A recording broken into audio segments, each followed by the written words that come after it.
everybody, it's Glenn Schofield from Sledgehammer Games, and now that we kicked out that meathead Clay Matthews for being a shitty intern, we can finally get some work done around here, like fixing our game in spite of its 3-year development cycle. There's a lot of work that went into this patch between my gym sessions, so listen up.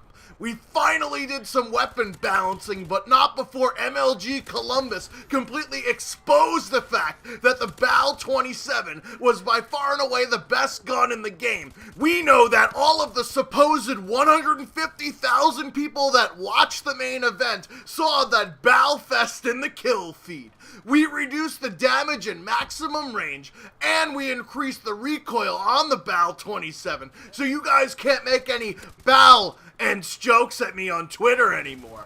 We nerfed the HBRa3 as well, but didn't touch the AK-12, so that this way, people will still have something to bitch about. The SMGs were absolute shit, so we buffed the ASM-1 and MP11 by increasing the range from Super Soaker distance instead of water pistol distance. And yes, the damage model still matches the analogy I just used. We also fixed a rare issue where the MDL projectiles would not explode, which made it even less effective than normal, which was less effective than a wet fart.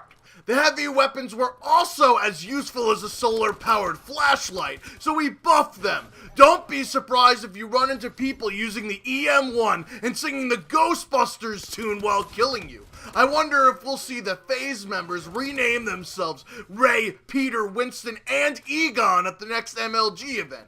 Speaking of MLG, we constantly get criticism about the game being made for the pros. Well, if that was the case, we wouldn't have to make a laundry list of updates to the broadcaster user interface, including adding bomb planting and defuse icons, adjusting the scoreboard placement to not block any of the amazing skills displayed by these aim-assisted pros, and adding basic info to the scoreboard like the timer and hardpoint, and round numbers and capture the flag, search and destroy, and uplink. But hey, at least this is easier to use than the Call of Duty Ghost broadcaster mode. What a fucking benchmark that thing set. We also added some basic settings to the esports rules that have been a part of every single competitive tournament for the past 5 years, but somehow were overlooked by our supposedly MLG focus, like friendly fire being enabled, batter chat disabled, and the silent search and destroy plant. Apparently Exo Mute wasn't good enough for you S&D sweaties. In that vein, ranked play has been fixed to not be as shitty as Ghost, in that we took out the joining in progress feature. We're now enforcing the latest esports rule set and turned off friendly fire. We don't need no trolls in ranked play.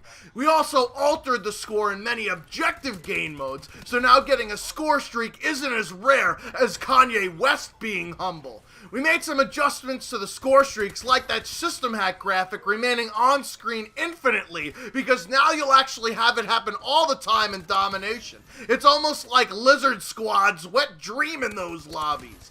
Other score streak improvements include not having the Goliath egg getting stuck in midair like it was exposed on Overpowered's Not Top 5. And lastly, this isn't pacifist warfare. We fixed an issue where a player could come out of a user-controlled streak without a gun. Don't try and bring a knife to a gunfight, pal. We added some Polish and fan-requested improvements to the store. Not sure why we singled out the Polish here. Wait, what? That's Polish and not Polish? How the fuck am I supposed to know the difference? It's not like I worked on this. I'm just reading it off of the goddamn script you guys gave me. Anyways, speaking of useless shit that nobody cares about, we added different tiers to the weapon loot, so now you can filter out the stupid shit, like character customization on a first-person shooter, so that you can redeem it for XP in order to rank up quickly. We also cleaned up the HUD so that shit wouldn't be overlaying other shit, which was previously obfuscated by our huge, humongous mic chat displays. Also, we've had a lot of complaints about skill-based matchmaking, so we fixed that issue by adding it into our ranked playlist, which is supposed to be the playlist that's based on rank. Wait, what? The community wants skill-based matchmaking to be removed from the public playlist? What a bunch of vaginas. How do you think I became the best football player in my state in high school? It wasn't by stomping shitty players into the ground. It was by going against the best of the best and standing toe-to-toe with them. What's that? We already have ranked play for people that want to measure their edicts and DDoS people that they can't actually beat? Well, I just told you that we added skill-based matchmaking into ranked play, so maybe next time we'll think about removing skill-based matchmaking in our upcoming patch, which of course will be after the Christmas noobs get their hands on it, so we want to coddle them and make it easy for them to not stop playing our game like the majority of people have. But until then, reverse boosting will still be a problem, and Condry will continue to ban and reset people that do it, instead of actually addressing the real issue, which is that our game is about as fun as a colonoscopy, and more sweaty than a goddamn sauna.